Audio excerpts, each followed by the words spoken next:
इस बीच खार्किव में यूक्रेन ने रूसी सेना के काफिले को निशाने पर ले लिया।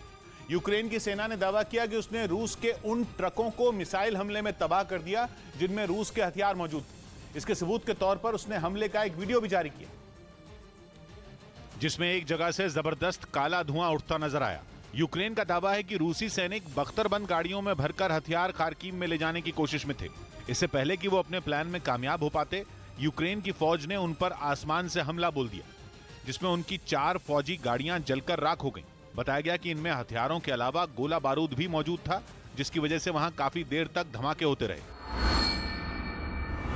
उधर रूस के खिलाफ जारी जंग के बीच यूक्रेन ने बुचा में युद्ध अपराध के पहले चरण की जांच पूरी करने का दावा किया।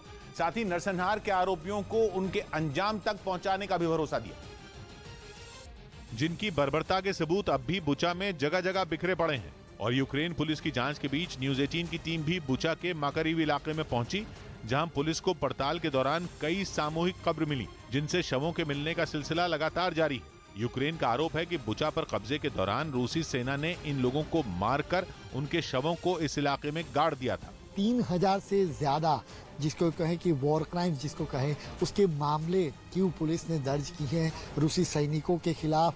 वहीं कीव पुलिस के मुताबिक माकारीव में रूसी सेना के कब्जे के दौरान 1200 से ज्यादा लोगों की बेरहमी से हत्या की गई थी।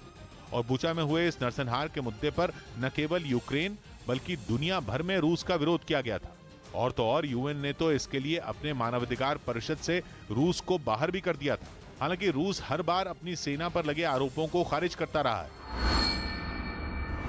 वहीं ईरान के सरकारी न्यूज नेटवर्क प्रेस टीवी ने रूस यूक्रेन की जंग पर एक बेहद सनसनीखेज दावा किया।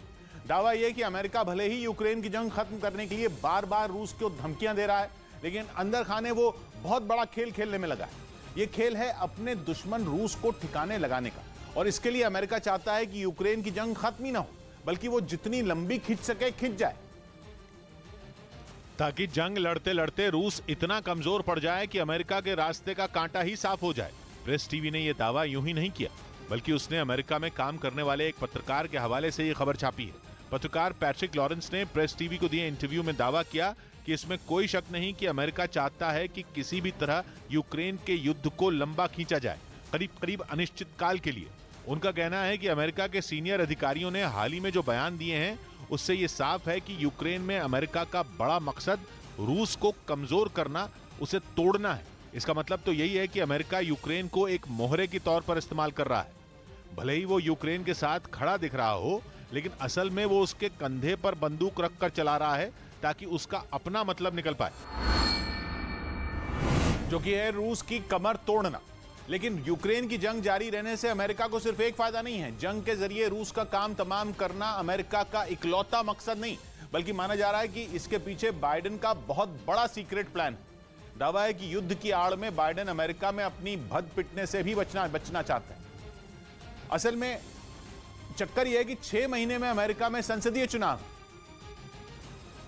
जो कि अमेरिका के राष्ट्रपति बनने के बाद बाइडेन का पहला मिड टर्म इलेक्शन है, और शायद आखिरी भी। नवंबर में अमेरिका में मिड टर्म इलेक्शन के लिए वोटिंग होनी है, जिसमें अमेरिकी संसद के निचले सदन हाउस ऑफ रिप्रेजेंटेटिव्स की सभी 435 सीटें और ऊपरी सदन सेनेट की 35 सीटें दांव पर होंगी। और इतिहास गवाह है कि अमेरिका के राष्ट्रपति की पार्टी की लगभग हमेशा मिड टर्म इलेक्शन में सीटें कम होती हैं। माना जा रहा है कि इस बार भी इतिहास खुद को दोहराएगा, बल्कि बाइडेन की डेमोक्रेटिक पार्टी के बुरी तरह हारने का अनुमान है। ईरान के प्रेस टीवी को इंटरव्यू देने वाले पत्रकार ने भी कहा कि बाइडेन के पास वहां के लोगों को दिखाने के लिए कुछ नहीं है। अमेरिका में उन्होंने ऐसा कुछ नहीं किया जिसके चलते वो वोटरों के पास जा सके। ऐसे में कहा जा रहा है कि बाइडेन यूक्रेन की जंग को हथियार के तौर पर इस्तेमाल करना चाहते हैं, ताकि रूस के खिलाफ अमेरिका के लोगों में गुस्से को भुनाकर चुनाव जीता जा सके।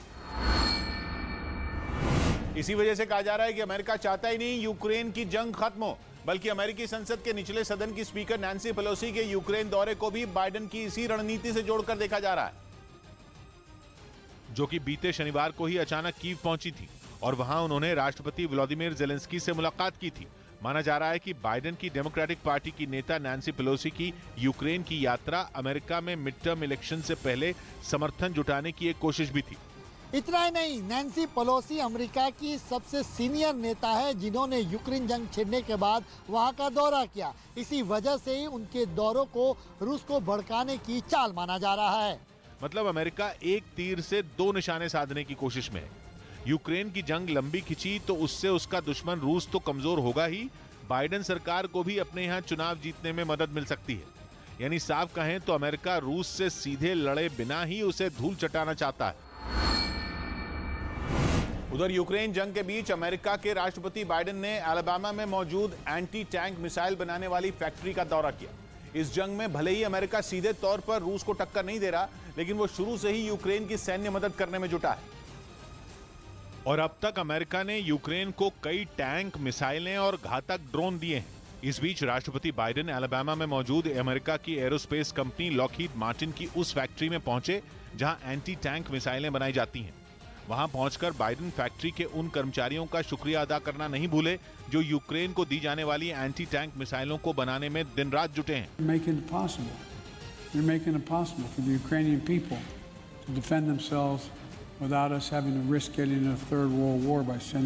इसके साथ ही बाइडेन ने अपने देश की संसद से यह अपील की कि वो उन बिलों को जल्द मंजूरी दें जिनके जरिए यूक्रेन की और मदद की जा सकती है। इस बीच यूक्रेन में छिड़ी जंग से कतर की अर्थव्यवस्था को बड़ा फायदा मिल रहा है। खबर है कि यूरोप को नेचुरल गैस की सप्लाई करने के लिए कतर की कोशिश रूस का विकल्प बनने की है, जिससे उसकी अर्थव्यवस्था की तस्वीर ही बदल सकती है। यूक्रेन में छिड़ी जंग के बीच पूरी दुनिया तेल और गैस की कूटनीतिक जंग लड़ रही है और इसी जंग में कतर को बड़ा फायदा होने का अनुमान है। एक तरफ तेल और गैस की कीमतों में लगी आग और दूसरी तरफ पहले से ज्यादा नेचुरल गैस की सप्लाई ने कतर को 2 महीने में ही मालामाल बना दिया है। कुछ रिपोर्ट दावा कर रही हैं कि अप्रैल खत्म होने तक कतर नेचुरल गैस की रिकॉर्ड बिक्री कर चुका था। दावा किया जा रहा है कि दुनिया भर में नेचुरल गैस का उत्पादन करने वाले देशों में कतर से ज्यादा फायदा किसी का नहीं हुआ। लेकिन कतर की तैयारी यहाँ